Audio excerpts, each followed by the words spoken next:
discussão, o vereador Sandro Fantinel. Peço a palavra, senhora presidente. Na tribuna.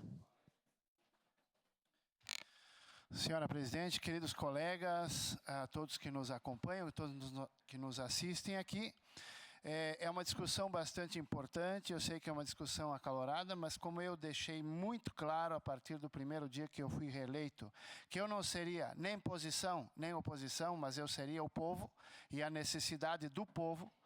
E eu posso dizer que a maioria, e isso eu digo com 100% de certeza, tá? A maioria das pessoas que criticam o subsídio do transporte público não usam ônibus. A maioria, tá? Não estou dizendo que são todos, mas é a maioria. E nós estamos aqui para criar uma igualdade dentro do povo, para que todos tenham a oportunidade de trabalhar. É muito fácil você que ganha 5, 6, 7, 10, 15, 20 mil por mês e vai trabalhar de carro todos os dias, e com um bom carro, criticar o subsídio para aquela pessoa que ganha R$ 1.500 por mês e que depende do ônibus para poder sobreviver e que depende do ônibus para trazer o pão dentro de casa.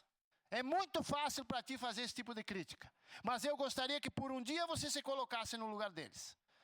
Porque eu conheço mães de família que saem de casa de manhã cedo para fazer limpeza na cidade, voltar de noite para ganhar quanto? 1.600, 1.800, 1.900, não chega a R$2.000. E se essa passagem dobrasse de preço? Porque nós sabemos hoje que se não tivesse o subsídio que tem hoje, a passagem estaria no mínimo o dobro. Como é que essas pessoas poderiam sobreviver? E aí eu vou no meu povo, o pessoal do interior, tá? O pessoal do interior. Aquela mãe que sai lá de Vila Oliva e vem trabalhar na cidade e precisa do ônibus para voltar. Se a passagem tivesse o dobro, ela ia fazer o quê? Morrer de fome?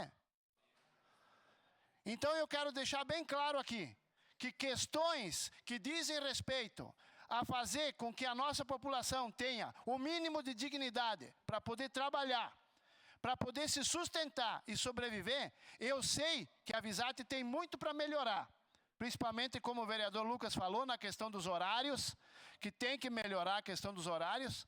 Agora, a qualidade dos ônibus que nós temos aqui é indiscutível, com muitas cidades do nosso país. Então eu quero dizer o seguinte, que quando a gente diz pegar o dinheiro do povo para devolver para o povo, eu serei sempre favorável. Porque o subsídio é pegar o dinheiro do povo e devolver para o povo em forma de uma passagem mais barata. Quando será o momento oportuno, votarei sim, senhora presidente.